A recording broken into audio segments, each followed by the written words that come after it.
தமிழ்ச்சொலை பார்வையாளர்களுக்கு வணக்கம். இந்த காணொளியில் யூஜிடிஆர்பி தமிழ் யூனிட் 10ல் கம்ப்யூட்டர் கற்றுக்கொள்ளுங்கள் அப்படின்னு ஒரு பகுதி நமக்கு கொடுத்துருக்காங்க சிலபஸில். அந்த சிலபஸில் என்ன புக்கு கொடுத்துருக்காங்க அப்படின்னா, கம்ப்யூட்டர் கற்றுக்கொள்ளுங்கள் மா ஆண்டோ பீட்டர் அப்படிங்கிற புக்கு கொடுத்துருக்காங்க சிலபஸில், ரெஃபரன்ஸ் புக்கு.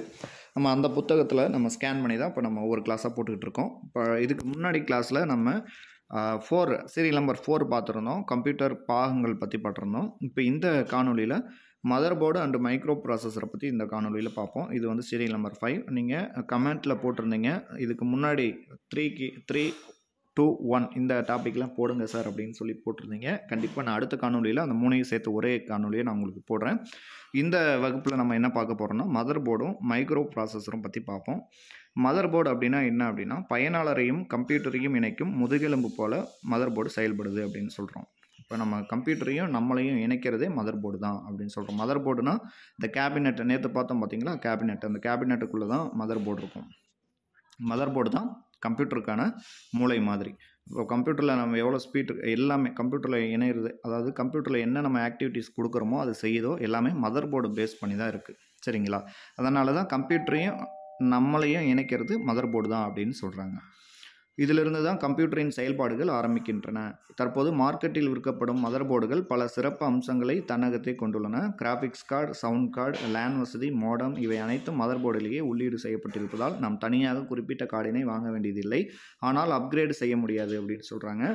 இப்போ நம்ம ஒரு கம்ப்யூட்டர் வாங்குகிறோம் அப்படின்னு வச்சுக்கோங்களேன். இப்போ ஒரு பிசி நீங்கள் வாங்குறீங்க அப்படின்னா அதை நீங்கள் செலக்ட் பண்ணிக்கலாம். அதாவது உங்களுக்கு என்ன மதர் போர்டு வேணும், மதர் போர்ட்லேயே ப்ளூடூத்து, வைஃபை எல்லாமே இருக்கிற மாதிரி இருக்குது. இல்லை நார்மல் மதர் போர்டும் இருக்குது. அது மதர் போர்ட்லேயே உங்களுக்கு என்ன ப்ராசஸர் வேணும். இப்போ பார்த்தீங்கன்னா இன்டெல் ப்ராசஸர், இன்டெல்லில் i3 இருக்குது, i5, i7, i9லாம் வந்துடுச்சு. இப்போ லேட்டஸ்ட்டாக i9ல் 13th ஜென் தான் இப்போ லேட்டஸ்ட்டு ப்ராசஸருங்க. அதே போல் ரைசான் அப்படின்னு இன்னொரு பிராண்ட் இருக்குது. ரைசானில் இப்போ 9 சீரீஸ் வந்துருச்சு. சரிங்களா? இதெல்லாம் இப்போ வந்திருக்க அப்டேட்டடு. இப்போ இந்த புத்தகம் எழுதியிருக்கும் போதெல்லாம் அவர் பென்டிஎம், இவர் வந்து ஆண்டோ பீட்டர் அவருக்கு என்ன சொல்கிறாருன்னா பென்டிஎம் ப்ராசஸர் தான் சொல்லியிருக்காரு இந்த புத்தகத்தில். அப்படின்னா அவர் இந்த புத்தகம் எழுதின காலகட்டத்தில் பென்டிஎம் அப்படிங்கிற இதெல்லாம் வந்து பென்டிஎம் ப்ராசஸர் வந்து ரொம்ப முன்னாடிங்க. பென்டிஎத்துக்கு அப்புறம் தான் இன்டெலே வந்துச்சு. இன்டெல் i3 ப்ராசஸர் வந்துச்சு. அதுக்கப்புறம் அதுக்கப்புறம் அப்கிரேட் ஆகி இப்போ i9 வரைக்கும் வந்திருக்கு. ஸோ இப்போ இது நம்ம ஸ்பீடை பொறுத்து தான். இப்போ நீங்கள் பென்டிஎம் ப்ராசஸர் இருந்துச்சு அப்படின்னா ரொம்ப ஸ்பீடு கம்மியாக இருக்கும். அதாவது நம்ம ஜாப் ஒர்க் பார்க்குறோம், இப்போ டைப்பிங் ஒர்க் பார்க்குறோம், கிளாஸ் எடுக்கிறோம், இது மாதிரி நம்ம ஸ்டூடெண்ட்ஸுக்கான ஒர்க்லாம் பார்க்குறோன்னா ஓகே கரெக்டாக இருக்கும். பட் ஒரு வீடியோ நம்ம ரெண்டரிங் பண்ணுறோம், கேம்ஸ் விளையாடுறோம், வீடியோ எடிட்டிங் பண்ணுறோம், இல்லை ஃபோட்டோஷாப் பண்ணுறோம், இது மாதிரிலாம் பண்ணணும் அப்படின்னா அந்த கம்ப்யூட்டர் வந்து உட்காந்துரும், அது ஸ்பீட் இருக்காது. அதனால் நமக்கு ப்ராசஸர் எவ்வளோ பேசிக்கிலிருந்து ஹையஸ்ட் வரைக்கும் நம்ம ப்ராசஸர் சூஸ் பண்ணுறதை பொறுத்து தான் அதோட ஸ்பீட் இருக்கும், நமக்கு பெர்ஃபார்மன்ஸ் இருக்கும். இல்லைன்னா நம்ம சுற்றிக்கிட்டே இருக்கும், ரொம்ப நேரம் ஆகும். இப்போ நீங்கள் சிஸ்டம் நீங்கள் ஆன் பண்ணாவே ஒரு கம்ப்யூட்டர் நல்ல ஸ்பீடாக இருக்கிற கம்ப்யூட்டர்லாம் வித்தின் 5 செகண்ட்ஸில் கூட ஆன் ஆயிரும். இப்போ i3 ப்ராசஸர் இருக்குது பார்த்தீங்களா, அது நீங்கள் ஆன் ஆகிறதுக்கு எப்படி ஒரு 20 செகண்ட்ஸ், 25 செகண்ட்ஸ், 30 செகண்ட்ஸு, அது ஒரு 50 செகண்ட்ஸ் கூட ஆகும். இதே i9 ப்ராசஸர், ஏன் i9 கூட தேவையில்லை, i5 ப்ராசஸர் போயிட்டிங்கனாவே, i5ல் ஒரு 13th ஜென்லாம் போயிட்டிங்கன்னா within 5 seconds or less then 10 செகண்ட்ஸில் உங்களுக்கு கம்ப்யூட்டர் ஆன் ஆயிரும். அதே மாதிரி ஆஃப் ஆகும் போதும் டக்குன்னு ஆஃப் ஆயிரும். இல்லை நீங்கள் ஏதோ ஒரு ஃபைல் ஓப்பன் பண்ணுறீங்க, இல்லை காப்பி பண்ணுறீங்க, பேஸ்ட் பண்ணுறீங்க அப்படின்னா டவுன்லோட் பண்ணுறது ஒன்லி ஃபார் நெட்டு கிடைக்கிறத பொறுத்து இருக்குது. மற்றபடி கம்ப்யூட்டருக்குள்ளே நீங்கள் என்னென்ன ஒர்க்லாம் பண்ணுறீங்களோ, இப்போ ரெஃப்ரெஷ் கொடுக்குறீங்க பார்த்தீங்களா, அது ரெஃப்ரெஷ் கொடுத்தீங்கன்னா சில கம்ப்யூட்டர் ஸ்லோவாக இருக்க கம்ப்யூட்டர் வந்து இப்போ டெஸ்க்டாப்பில் வச்சு ரெஃப்ரெஷ் கொடுக்கும்போது எல்லா ஐகான்ஸும் மறைஞ்சு அப்புறம் மறுபடியும் வரும். அது வந்து கொஞ்சம் ஸ்லோவாக இருக்குன்னு அர்த்தம். இதே நீங்கள் நல்லா ஃபாஸ்ட்டாக இருக்க கம்ப்யூட்டர்லாம் பார்த்தீங்கன்னா நீங்கள் ரெஃப்ரெஷ் கொடுக்குறதே தெரியாது, ஏன்னா அது பிளிங்க் ஆகிறதே நமக்கு தெரியாது, அவ்வளோ ஸ்பீடாக இருக்கும். அதே போல் நீங்கள் வேர்டு ஓப்பன் பண்ணுறீங்க, டைப் பண்ணுறீங்க, ஒரு 2 பக்கம் டைப் பண்ணிவிட்டு Ctrl+S கொடுக்குறீங்க. Ctrl+S கொடுத்தீங்கன்னா நம்ம கீழே வந்து அந்த சேவிங் அப்படின்னு சொல்லிட்டு வரும், க்ரீன் கலரில் வரும். ஆனால் நல்லா ஸ்பீடாக இருக்க கம்ப்யூட்டரில் Ctrl+S கொடுத்தீங்கன்னா அந்த க்ரீனே வராது. நம்ம என்னடா வரலையேன்னு பார்ப்போம். பட் அது அவ்வளோ ஸ்பீடாக இருக்குது, நமக்கு அது தெரியாது. வித்தின் செகண்ட்ஸில் மைக்ரோ செகண்ட்ஸ் அளவில் அது இருக்கும், அதனால் நமக்கு தெரியாது. அதனால் கம்ப்யூட்டர் எந்த அளவுக்கு ஸ்பீடாக இருக்கோ அதை பொறுத்து தான் அந்த மதர் போர்டோட ப்ராசஸரும் நல்லா ஹை லெவலில் பெர்ஃபார்மன்ஸ் பண்ணக்கூடியதாக இருக்கணும். அப்படி இருந்தால் மட்டும்தான் கம்ப்யூட்டர் நமக்கு நல்லா ஒர்க் பண்ணுறதுக்கு நல்லாயிருக்கும், ஸ்பீடாக இருக்கும், ஹேங் ஆகாமல் இருக்கும். இப்போ மொபைல்லாம் பார்த்தீங்கன்னா பழைய மொபைல் இல்லை இப்போ வாங்குகிற மொபைலே பாருங்களேன், இப்போ ஒரு 64 GB ரேம் இருக்கிற மொபைல் வாங்குறீங்க, உங்களுக்கு ஒரு 64 GBயும் ஃபுல் ஆயிடுச்சுன்னு வச்சுக்கோங்களேன், மொபைல் ரொம்ப ஹேங் ஆக ஆரம்பிச்சிடும். நீங்கள் ஒரு ஆப் ஓப்பன் பண்ணிங்கன்னா ரொம்ப நேரம் சுற்றி தான் உள்ளேயே போகும். இப்போ நீங்கள் நம்ம தமிழ்ச்சில் ஆன்லைன் டெஸ்ட்டே நிறைய நண்பர்கள் அவங்க மொபைலில் சார் ரொம்ப ஸ்லோவாக இருக்குது, சுற்றிக்கிட்டே இருக்குது அப்படிம்பாங்க. அப்புறமா கேட்டால் இல்லை என் மொபைலில் வந்து மெமரி கம்மியாக இருக்குது சார், அதனால தான் அப்படி இருக்குது, வேறு மொபைல் வாங்கிட்டேன் அப்படின்லாம் சொல்லுவாங்க. அதனால் உங்களுக்கு மொபைல் ஹேங் ஆகுது அப்படின்னாவே உங்களுக்கு அங்கே அதுக்கான இடம் வசதி அங்கே இல்லை, ரேம் இல்லை, இல்லைன்னா ரேமும் ஃபுல்லாக இருக்கும், ரோமும் ஃபுல்லாக இருக்கும். ரோம் ரேம் அப்படின்னா என்ன வித்தியாசம்னா, ரேம்னா உங்களுக்கு 4 GB ரேம் 6 GB ரேம்னு இருக்குது பார்த்தீங்களா, உங்களோட நம்ம மொபைலில் டவுன்லோட் பண்ணக்கூடிய அப்ளிகேஷன் எல்லாமே ரேமில் போய் உட்காரும். ப்ராசஸர் அது வந்து ரேமில் இருந்து ப்ராசஸ் ஆகும். இதே நீங்கள் வெளியே இருந்து அதாவது ஒரு வீடியோஸு ஃபோட்டோஸ்லாம் எடுக்கிறீங்க பார்த்தீங்களா, டாக்குமெண்ட்ஸு, இதெல்லாம் வந்து ரோமில் சேவ் ஆகும். இது ரோம்னா உங்களுக்கு வந்து எக்ஸ்டெண்டட் மெமரி கார்டு, நீங்கள் எவ்வளோ வேணால் நீங்கள் போட்டுக்கலாம். ரோம் வந்து ஒரு மெமரி கார்டு போட்டிங்கன்னா அது எல்லாமே ரோம். இப்போ 256 GB போடுறீங்க மெமரி கார்டு, 512 GB போடுறீங்க, இல்லை 1 TB போடுறீங்க அப்படின்னா அதெல்லாம் மெமரி கார்டு, அதெல்லாம் வந்து ரோமில் வரும். ரேம் அப்படிங்கும்போது அவங்க மொபைல் நம்ம வாங்கும் போது என்ன ரேம் இருக்கோ அதுதான், அதை வந்து நம்ம எக்ஸ்டெண்ட் பண்ண முடியாது. ஸோ த ரேம் ரோம்ங்கிறது இதே ரேம் தான் கம்ப்யூட்டர்லேயும் யூஸ் ஆகுது. இப்போ கம்ப்யூட்டரில் பார்த்தீங்கன்னா 4 GB ரேம் இருக்குது. இதெல்லாம் பேசிக். முன்னாடி இப்போ அம்மா லேப்டாப் கொடுத்தாங்க பார்த்தீங்களா, கவர்மெண்ட் லேப்டாப் கொடுத்ததெல்லாம் பார்த்தீங்கன்னா 4 GB ரேம் 2 GB ரேம் இருந்துச்சு, அப்புறமா 4 GB ரேம் தான் இருக்குது. அதுக்கு மேலே அவங்க அப்டேட் பண்ணல. ஆனால் இப்போ மினிமம் 16 GB ரேம் போட்டால் தான் நல்லா ஃபாஸ்ட்டே கிடைக்கும். இப்போ எல்லோரும் இப்போ வாங்குகிற பிசி ஆர் லேப்டாப் எதாக இருந்தாலும் சரி 8 GB ரேம் அல்லது 16 GB ரேம் தான் வாங்குறாங்க. ஏன்னா அதுக்கு முன்னாடி 4 GB ரேம்லாம் வாங்கினா இப்போ ரொம்ப ப்ராசஸ் கம்மியாக இருக்கும், ஸ்லோவாக இருக்கும், உங்களுக்கு கம்ப்யூட்டர் யூஸ் பண்ணுறதுக்கே ஒரு இன்ட்ரெஸ்ட் வராது. ஸோ அதனால் நீங்கள் மதர் போர்டில் என்னென்ன அம்சங்கள் இப்போ லேட்டஸ்ட்டாக வந்திருக்கோ அதை பொறுத்து தான் அதோட ஸ்பீடு வந்து நிர்ணயிக்கும். இப்போ கம்ப்யூட்டர் வந்த புதிதில் கால்பந்தாட்ட மைதானம் அளவுக்கு இடத்தை அடைத்து கொண்டிருந்தது. மதர் போர்டில் உள்ள அனைத்து கண்ணாடி டியூபுகள் மூலம் அடைக்கப்பட்டிருந்ததால் பயன்படுத்துவதில் அதிக சிரமம் இருந்தது. இப்போது அனைத்தும் சிப்புகள் வடிவில் வந்து விட்டதால் கம்ப்யூட்டர் அளவில் சிறியதாக மாறி டேபிள் மேல் வைக்கும் வடிவில் டெஸ்க்டாப் கணினியாக வந்துவிட்டது. ஆரம்ப காலகட்டங்களில் மதர் போர்டில் ஒரு சில குறைந்த செயல்பாடுகளை மட்டுமே கொண்டிருந்தது. கீபோர்டு மற்றும் சிலவற்றை மட்டுமே இது உறுதுணை செய்தது. மவுஸ், ஹார்ட் டிஸ்க் போன்றவற்றை இணைக்க தனியாக மற்றொரு கார்டினை இணைத்து இயக்க வேண்டியிருந்தது. இப்போது டெக்னாலஜி பல மடங்கு வளர்ந்து இருக்கிறது. மதர் போர்டிலேயே பல இணைப்புகளை ஏற்படுத்தி கொள்ள முடியும். மதர் போர்டு மெயின் போர்டு என்றும் அழைக்கப்படுகிறது. இதில் ப்ராசஸர், மெமரி சிப்புகள், கிராஃபிக்ஸ் கார்டுகள், hard disk, floppy disk connection, SMS, USB என்ற பல பகுதி பொருட்களையும் இணைக்கும் ஒரு பாலமாக மதர் போர்டு இருக்கிறது. மதர் போர்டில் தான் நீங்கள் வெளியே எக்ஸ்டர்னலாக சொருகக்கூடிய கீபோர்டு ஆகட்டும், மவுஸ் ஆகட்டும், இல்லை ஹார்ட் டிஸ்க் ஆகட்டும், மெமரி சிப் ஆகட்டும், எல்லாமே இப்போ மதர் போர்டில் செட் பண்ணிட்டாங்க. மதர் போர்ட்லேயே வரும்போதே எல்லாமே அதுலேயே இருக்கும். கிராஃபிக்ஸ் கார்டு அப்படின்னு சொல்கிறாங்க பார்த்தீங்களா, இந்த கிராஃபிக்ஸ் கார்டு அப்படின்னா இப்போ வந்து RTX, GTX, முன்னாடிலாம் GTX வந்துச்சு, இப்போ GTXன்னு போட்டிட்டு இப்போ RTX, இப்போ லேட்டஸ்ட்டாக வந்து RTX 1600 இருக்குது, 1650 இருக்குது, அடுத்து 3050 இருக்குது, 3060 இருக்குது. இது மாதிரி உங்களுக்கு கிராஃபிக்ஸ் கார்டு எதுக்கு, NVIDIA பிராண்டில் கிராஃபிக்ஸ் கார்டெலாம் வருது. இந்த கிராஃபிக்ஸ் கார்டு எதுக்கு அப்படின்னா நம்ம கேம்ஸ் விளையாடும் போது நல்ல பெர்ஃபார்மன்ஸ் இருக்கும், லேக் ஆகாது. அதே போல் உங்களுக்கு ஃபோட்டோஷாப் பண்ணுறீங்க, இல்லை வீடியோ எடிட்டிங் பண்ணுறீங்க, இப்போ ஏதாவது யூடியூப் வச்சுருக்கீங்க, வீடியோ எடிட் பண்ணி யூடியூப்பில் அப்லோட் பண்ணுறீங்க அப்படின்னா கிராஃபிக்ஸ் கார்டு உள்ள கம்ப்யூட்டராக பார்த்து வாங்குவாங்க. இல்லை அசம்பிள் பண்ணிக்குவாங்க. அசம்பிள் பண்ணும்போது கிராஃபிக்ஸ் கார்டை அதில் ஆட் பண்ணிக்குவாங்க. அப்படி கிராஃபிக்ஸ் கார்டு இருந்துச்சு அப்படின்னா உங்களுக்கு பெர்ஃபார்மன்ஸ் நல்லாயிருக்கும். இப்போ ஒரு வீடியோ ஒரு 10 நிமிஷம் வீடியோ ஏதாவது எடிட் பண்ணி அதை ரெண்டரிங் கொடுத்தீங்க அப்படின்னா ஒரு 2 minutes 3 minutesல உங்களுக்கு ரெண்டரிங் ஆகி வீடியோவாக டவுன்லோட் ஆகிடும், கிடச்சிரும் உங்களுக்கு. இதே கிராஃபிக்ஸ் கார்டு இல்லை அப்படின்னா 1 ஹவருக்கு மேலே ஆகும், 1 hour 2 hours கூட ஆகும். ஏன்னா ரொம்ப ஸ்லோவாக இருக்கும். அதுக்கு அந்த கம்ப்யூட்டர் ஃபாஸ்ட்டாக இருக்கிறதுக்கு தான் கிராஃபிக்ஸ் கார்டு போடுறாங்க. அதே போல் மதர் போர்டின் பயன் என்ன அப்படின்னு சொல்கிறாங்க. கம்ப்யூட்டரின் மற்ற பகுதிகளுடன் இதனை ஒப்பிடும்போது பெரியது மற்றும் நுணுக்கமாக அமைந்திருப்பதும் மதர் போர்டு என்றும் கூறலாம். பலவிதமான எலக்ட்ரானிக் சிப்புகளுடன் இணைப்புகளுடனும் மதர் போர்டு வடிவமைக்கப்பட்டிருக்கும். இதில் video card, sound card, hard disk என அனைத்து டிவைஸ்கள் மட்டுமின்றி எக்ஸ்டர்னல் டிவைஸ் என்று அழைக்கப்படும் பிரிண்டர், ஸ்கேனர், வெப்கேம் போன்றவை மதர் போர்டு வழியாகத்தான் இணைப்புகள் கொடுக்கப்பட்டிருக்கும். பிரிண்டர் ஆகட்டும், ஸ்கேனர் ஆகட்டும், வெப்கேம் ஆகட்டும், ஸ்பீக்கர் எல்லாமே நம்ம மதர் போர்டு பின்னாடி நம்ம யூஎஸ்பி போட்டு கொடுத்துருப்பாங்க பார்த்தீங்களா, அந்த யூஎஸ்பி போர்ட்டில் நம்ம ஜாயின் பண்ணிவிட்டு யூஸ் பண்ணிக்கலாம்.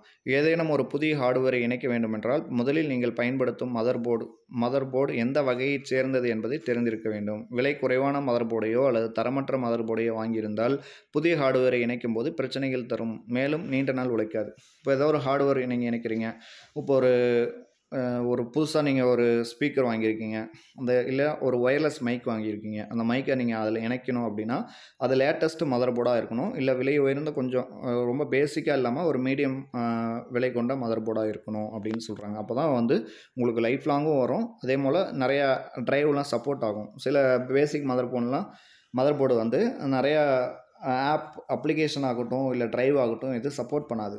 இப்போ நீங்கள் மொபைலே எடுத்துக்கிட்டிங்களே, இப்போ சாம்சங் ஆண்ட்ராய்டு ஆகட்டும் இல்லை iOS ஐஃபோன் ஆகட்டும் எதாக இருந்தாலும் ஒரு 5 இயர்ஸ்க்கு முன்னாடி இருக்க ஃபோன்லாம் இப்போ இருக்கிற அப்ளிகேஷன் யூஸ் ஆகாது. இப்போ நம்ம தமிழ்ச்சொல்லி அகாடமி ஆப்பே இருந்தாலும் சரி, இந்த அப்ளிகேஷன் 5 இயர்ஸ்க்கு முன்னாடி இருக்க ஃபோனில் யூஸ் ஆகாது, அதுக்கப்புறம் இருக்க ஃபோனில் தான் யூஸ் ஆகும்.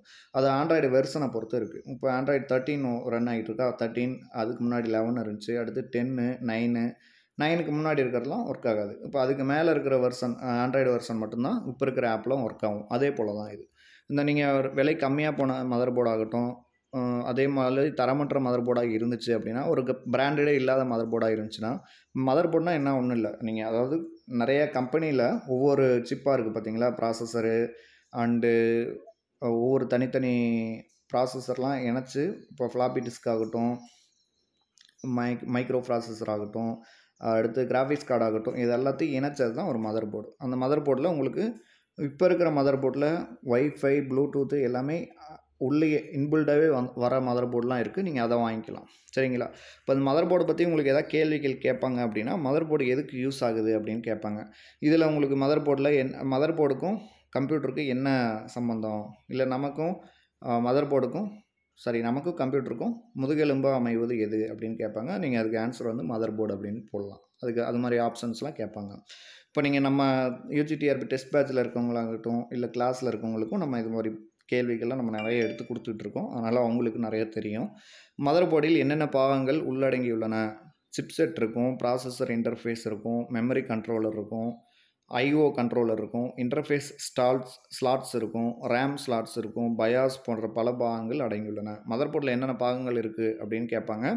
இந்த ஆப்ஷன்ஸ்லாம் நீங்கள் படிச்சுக்கணும். ஏன்னா இது இல்லாமல் வேறு ஏதாவது சம்மந்தமாக இப்போ பொருந்தாதவற்றை தேர்ந்தெடுத்து எழுதுக அப்படின்னு சொல்லிட்டு மதர் போர்டில் என்னென்ன பாகங்கள் உள்ளன அப்படின்னு கேட்டாங்கன்னா, இதில் இல்லாத ஒன்று கொடுத்துட்டாங்க அப்படின்னா நீங்கள் பார்த்துக்கணும். இதை சிப்செட் இருக்கும், ப்ராசஸர் இன்டர்ஃபேஸ் இருக்கும், மெமரி கண்ட்ரோலர் இருக்கும், ஐஓ கண்ட்ரோலர் இருக்கும், இன்டர்ஃபேஸ் ஸ்லாட்ஸ் இருக்கும், ரேம் ஸ்லாட்ஸ் இருக்கும், பயாஸ் இதெல்லாம் நீங்கள் பார்த்து வச்சுக்கணும். படித்து வச்சிட்டிங்கன்னா உங்களுக்கு இது மாதிரி கேள்விகள் கேட்டாங்கன்னா, ஏன்னா இது கொஞ்சம் பெரிய கேள்வியை கூட கேட்கலாம். இந்த மாதிரி கேட்டாங்கன்னா மதர் போர்டில் என்னென்ன பாகங்கள் இருக்குது இல்லை அப்படி மாதிரி கேள்வி கேட்டாங்கன்னா நீங்கள் இந்த பேராகிராஃபை கொஞ்சம் நல்லா பார்த்துக்குங்க.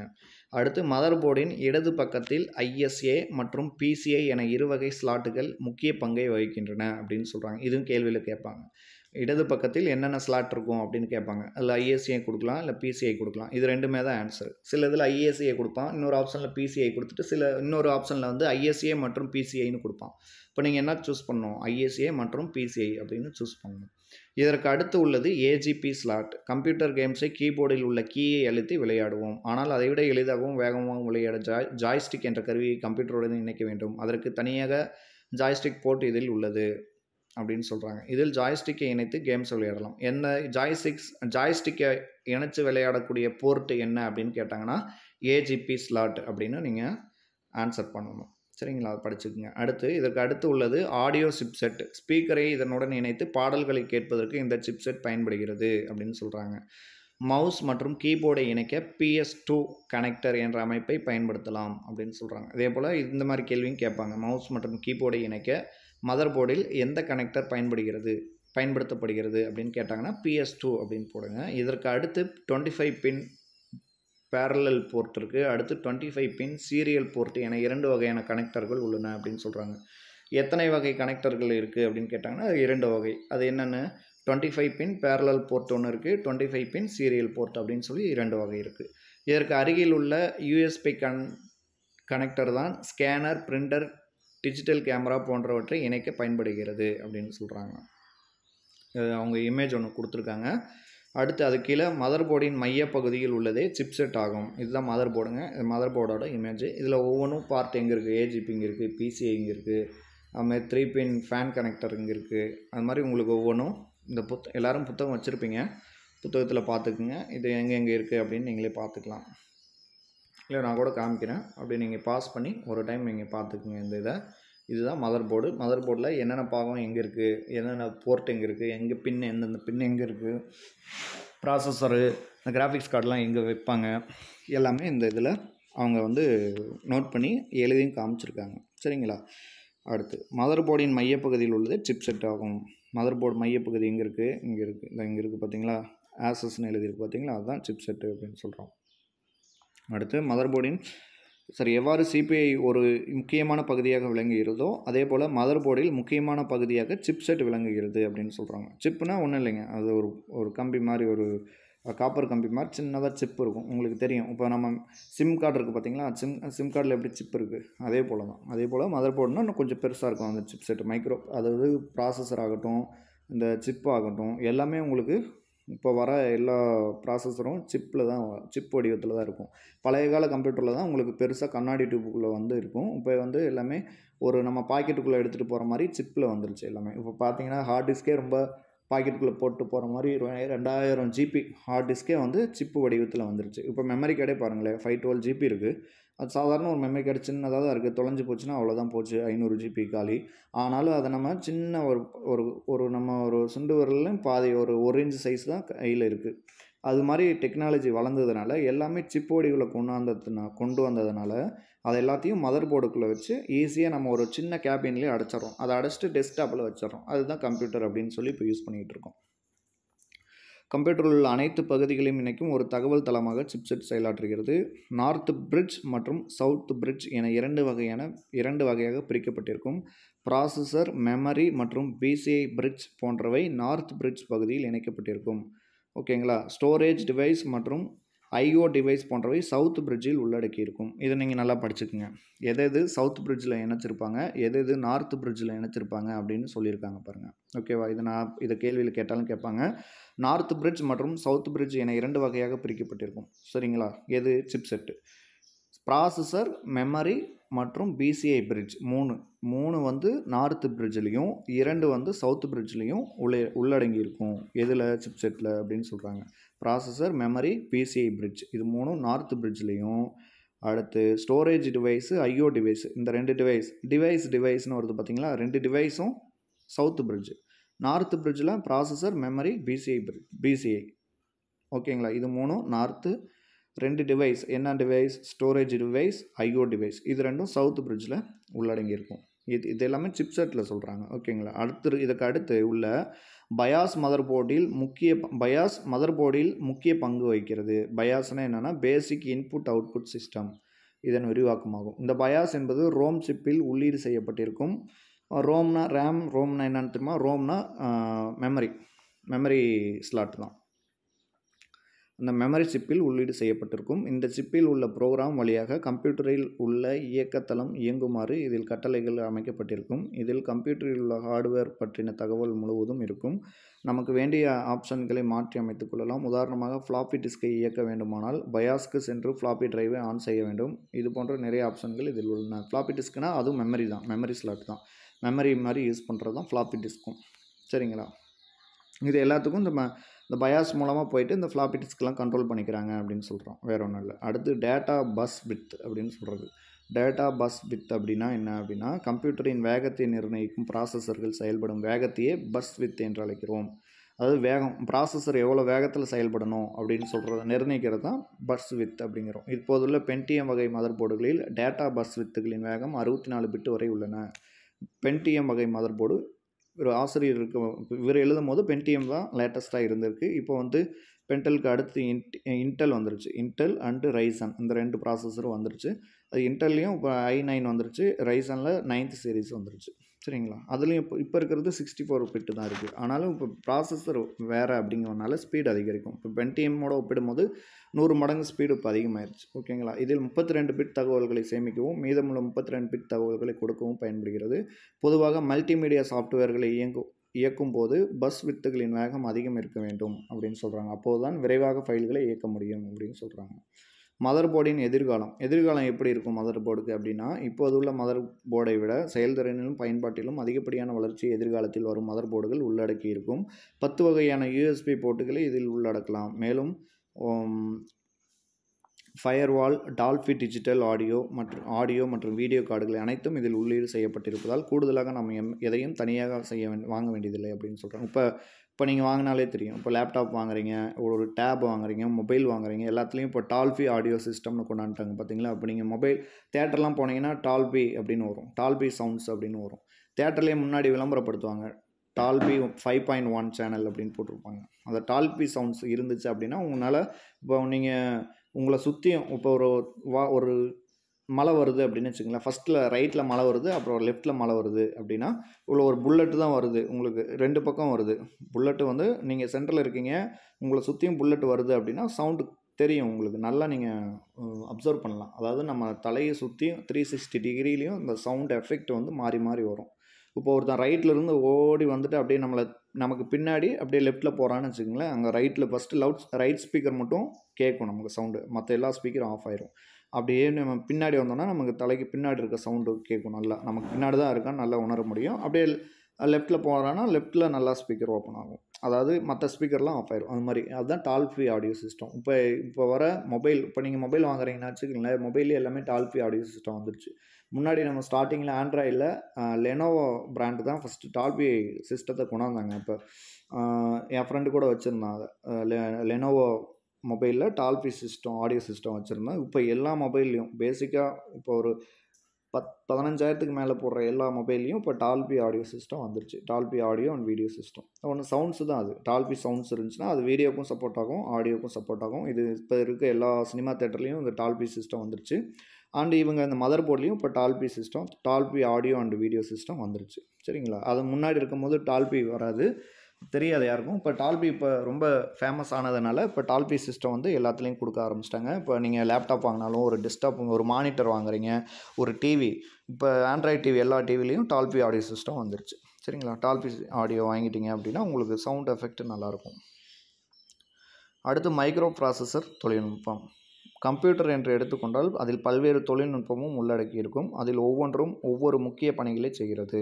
அதேபோல் கம்ப்யூட்டரின் வேகம் அதன் ப்ராசஸரை கொண்டே தீர்மானிக்கப்படுகிறது. இப்ராசஸர்கள் தான் செயல்திறனையும் தீர்மானிக்கின்றன. கம்ப்யூட்டரின் செயல்பாடுகள் எல்லாம் மைக்ரோ ப்ராசஸரை சார்ந்தே இருக்கும். ஒரு கம்ப்யூட்டர் செயல்படும் விதம், வேகம், துரிதம், இயக்கம் அனைத்தையும் இதனையொட்டியே இருக்கின்றன. ஒரு கம்ப்யூட்டரின் தலைமை சிப்பு ஒரு கம்ப்யூட்டரின் தலைமை சிப் அப்படின்னு எதை சொல்கிறோம் அப்படின்னா மைக்ரோ ப்ராசஸரை சொல்லலாம். இங்கே போட்டிருக்காங்க பார்த்தீங்களா, இன்டெல் பென்டிஎம்னு போட்டிருக்காங்க பாருங்கள்.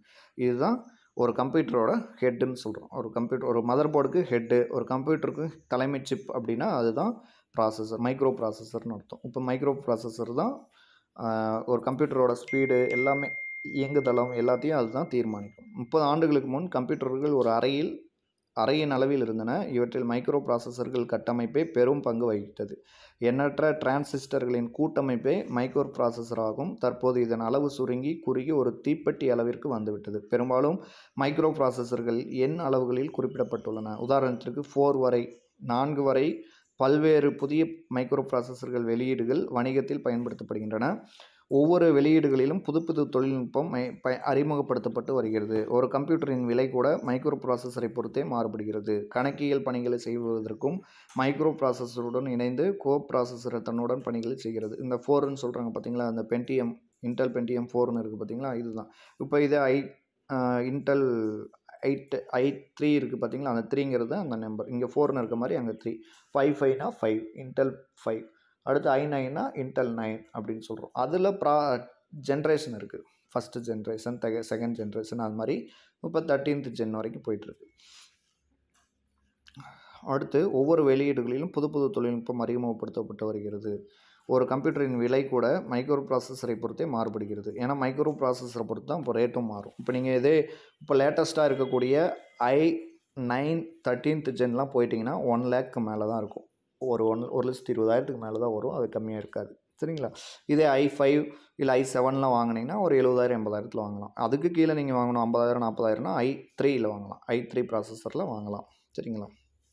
ஆனால் i3லாம் இப்போ ரொம்ப ஸ்லோவாக இருக்கும். அது ரொம்ப பேசிக்காக இப்போ ஆன்லைன் கிளாஸு ஒரு வேர்டு ஃபைல் மட்டும் இப்போ எம்எஸ் ஆஃபீஸ் தான் யூஸ் பண்ணுவோம் அப்படின்னா i3 வாங்கிக்கலாம். பட் அதுக்கு மேலே நீங்கள் கேம் விளையாடணும், இல்லை நீங்கள் ஏதாவது ஃபோட்டோஷாப் பண்ணணும், வீடியோ எடிட்டிங் பண்ணணும் அப்படின்னா கண்டிப்பாக நீங்கள் i5 போய்க்கிங்க. i5 இல்லை i7 போய்க்கலாம், இல்லை i9 i9னா ரொம்ப காஸ்ட் அதிகம். i5 போய்க்கலாம். i5ல் 13th ஜென் 12th ஜென் அது மாதிரி வாங்கிக்கலாம். அது கரெக்டாக இருக்கும்.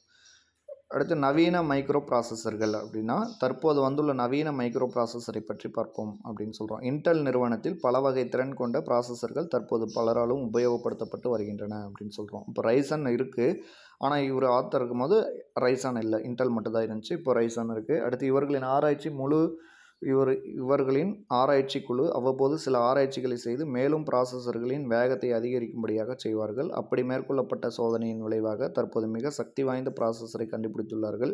இந்த ப்ராசஸர்கள் 1 பில்லியனுக்கும் அதிகமான டிரான்சிஸ்டர்களை தன்னுள் அடக்கியுள்ளது. ஆகவே இவற்றின் செயல்பாடுகள் பழைய ப்ராசஸர்களை விட 10 மடங்கு கூடுதலாக இருக்கும் அப்படின்னு சொல்கிறாங்க.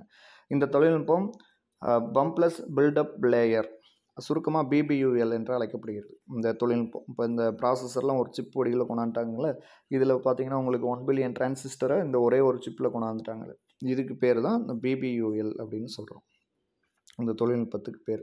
இப்போ இப்ராசஸர் உருவ அளவில் சிறியதாகவும் செயலில் பன்மடங்கு திறனுள்ளதாகவும் அமைந்துள்ளது. ப்ராசஸரை சுற்றிலும் சிலிக்கான் தகடுகள், இப்போ இங்கே இந்த ப்ராசஸரை பார்த்தீங்கன்னு வச்சுக்கோங்களேன், சுற்றியும் சிலிக்கான் தகடு இருக்கும். அது மெல்லியதாகவும் குறைந்த சக்தியை கொண்டு உயரிய திறனை வெளிப்படுத்துவதாகவும் இந்த ப்ராசஸர் இருக்கும் அப்படின்னு சொல்கிறாங்க. சாதாரண அப்ளிகேஷன்கள் ப்ரோக்ராம்கள் இயக்க நாம் பயன்படுத்தப்படும் ப்ராசஸர்களே போதுமானது. ஆனால் மிக உயரிய இயக்க திறனை செய்வதற்கு இப்ராசஸர்கள் பயன்படாது அப்படின்னு சொல்கிறாங்க. அதை நான் சொன்னதில்ல முன்னாடி, அதே போல தாங்க. அறிவியல் தொடர்பான சில ஆராய்ச்சிகளுக்கும் அப்ளிகேஷன்களை இயக்கவும் தற்போது உள்ளதை விட சக்தி வாய்ந்த ப்ராசஸர்களை இயக்க இந்நிறுவனம் முடிவு செய்துள்ளது. மேலும் PPUL தொழில்நுட்பம் பில்லியன் டிரான்சிஸ்டர் ப்ராசஸர்களை உபயோகிப்பாளர்களுக்கு கொடுக்க முடிவு செய்துள்ளது. ஏனெனில் தற்போது பேக்கேஜுகள் இந்த அளவு தொழில்நுட்பத்தினை ஏற்காது. இப்போ உள்ள பேக்கேஜ் இந்த தொழில்நுட்பத்தை அட்வான்ஸ் லெவல் தொழில்நுட்பம் பார்த்தீங்கன்னா இஸ்ரோவே இருக்குதுன்னு வச்சுக்கோங்களேன். இஸ்ரோவில் இருக்க எல்லா சிஸ்டம் அவங்களோட கம்ப்யூட்டர்லாம் பார்த்தீங்கன்னா அப் டு ஒரு டேட்டில் என்ன ப்ராசஸர் இருக்கோ அந்த ப்ராசஸர் தான் யூஸ் பண்ணுவாங்க. நம்ம பழைய பென்டிஎம் இல்லை பழசுலாம் வச்சு யூஸ் பண்ணோம் அப்படின்னா அது இப்போ அந்த விண்வெளிக்கு நம்ம இப்போ அனுப்புகிறோம் பார்த்தீங்களா, செயற்கைக்கோள் அனுப்புகிறோம் பார்த்தீங்களா, அதெல்லாம் கண்ட்ரோல் பண்ண முடியாது, ரொம்ப ஸ்லோவாக இருக்கும். அதனால் என்ன அப் டு டேட்டில் எது டெக்னாலஜியில் எது லேட்டஸ்ட்டாக இருக்கோ அதை தான் அவங்க பெரிய பெரிய கம்பெனிஸ் எல்லாம் யூஸ் பண்ணுவாங்க. தொழில்நுட்பம் அப்படின்னா தற்போது பயன்பாட்டில் உள்ள ப்ராசஸர்களை காட்டிலும் PPUL தொழில்நுட்பத்தின் ப்ராசஸர்கள் மெல்லியதாகவும் கனமில்லாததாகவும் உள்ளன. பல வகையான சிப்புகளையும் ஒரே பேக்கேஜில் உறுதுணை செய்யும். அது மட்டுமின்றி மொபைல் பிசிக்கல் மற்றும் பேக்கேஜுகள் மற்றும் சர்வர்கள் போன்றவற்றில் நிறுவன தயாரிப்புகளை பயன்படுத்தி கொள்ளலாம். இதில் குறிப்பிடும் மற்றொரு முக்கிய விஷயம், உயரிய கொள்ளளவு உள்ள சிலிக்கான்களை குறைந்த பேக்கேஜுகளில் நிறுவினால் செயலின் வேகம் நாம் எதிர்பார்த்த அளவிற்கு இருக்காது. இப்ராசஸர்கள் மொபைல் பிசிக்கல் மற்றும் கையடக்க சாதனங்களிலும் இயங்கும் திறனுடையன. மேலும் இன்டெல் நிறுவனத்தினர் PPUL தொழில்நுட்பத்தை பயன்படுத்தி பல்நோக்கு சிப் ப்ராசஸர்களை சர்வருடன் இணைத்து உயரிய பேக்கேஜுகளை உறுதுணை செய்ய முடியும் அப்படின்னு சொல்கிறோம். அவ்வளோதாங்க. இதில் நீங்கள் மைக்ரோ ப்ராசஸர்னால் என்ன அப்படின்னு நீங்கள் நல்லா பார்த்துக்கணும். மைக்ரோ ப்ராசஸரில் இப்போ என்ன லேட்டஸ்ட்டாக இருக்குது அப்படின்னு பார்த்துக்கலாம். அடுத்து இதில் முக்கியமானது நம்ம முன்னாடியே சொன்னோம் பார்த்தீங்களா, இதிலிருந்து கேள்விகள் வரலாம் அப்படின்னு. மைக்ரோ ப்ராசஸர் பற்றி சொல்லலாம். அடுத்து மதர் போர்டுனா என்ன அப்படின்னு சொல்லலாம். அதில் எத்தனை வகை, இப்போ என்ன 64 பிட் இப்போ யூஸ் பண்ணுறாங்க லேட்டஸ்ட்டாக அப்படின்னு நீங்கள் பார்த்துக்கலாம். அதுக்கு பேர் டேட்டா பஸ் வித், அதுதான் அதை கண்ட்ரோல் பண்ணுது அப்படின்னு சொல்லலாம். அடுத்து பயாஸ்னால் என்ன, அதோட விரிவாக்கம் பார்த்துக்குங்க. பயாஸ்னால் பேசிக் இன்புட் அவுட்புட் சிஸ்டம் அப்படின்னு சொல்லி அதை நம்ம பார்த்தோம். அடுத்து மதர் போர்டு என்னென்ன பாகங்கள் எங்கெங்கே இருக்குது அப்படின்னு சொல்லி ஒரு இமேஜ் இருக்குது, அதை நீங்கள் பார்த்துக்குங்க. அதே மாதிரி எத்தனை போர்ட் சீரியல் போட்டிருக்கு அப்படின்னா 2 இருக்குது. 25 பின் பேரல் போட்டிருக்கு, 25 பின் சீரியல் போர்ட்டுன்னு சொல்லி 2 இருக்குது. அதே மாதிரி உங்களுக்கு அதே மாதிரி சிப் செட்டில் என்னென்ன இருக்கும் அப்படின்னு சொல்லி நம்ம கண்ட்ரோல் கனெக்டர் என்னென்ன கனெக்டர் இருக்கும் அப்படின்னா PS2 கனெக்டரை ஒரு கீபோர்டு அதில் மவுஸை இணைக்கிறதுக்கு PS2 கனெக்டரை நம்ம யூஸ் பண்ணுறோம் அப்படின்னு சொல்லிக்கலாம். ஓகேங்களா. இதே மாதிரி ஸ்கேனரு, பிரிண்டரு, டிஜிட்டல் கேமரா இதெல்லாம் வந்து யூஎஸ்பி கனெக்டரில் நம்ம கனெக்ட் பண்ணிக்கலாம் அப்படின்னு சொல்கிறோம். அதே மாதிரி மதர் போர்டின் இடது பக்கத்தில் என்னென்ன இருக்கும், வலது பக்கத்தில் என்ன இருக்கும் அப்படின்னு பார்த்தோம். இடது பக்கத்தில் ஐஎஸ்ஏ மற்றும் பிசிஏ என இருவகை ஸ்லாட் இருக்கும். ஏஜிபி ஸ்லாட் எதுக்கு யூஸ் ஆகும், கம்ப்யூட்டரோட ஜாய்ஸ்டிக்கை இணைக்கிறதுக்கு ஏஜிபி ஸ்லாட் யூஸ் ஆகும் அப்படின்னு சொன்னோம். அதே மாதிரி இப்போ மதர் போர்டில் என்னென்ன பாகங்கள் இருக்குது அப்படின்னா, chipset, processor interface, memory controller, IO controller, interface slots, RAM slots, BIOS போன்ற பாகங்கள் இதில் இருக்கும் அப்படின்னு பார்த்தோம்.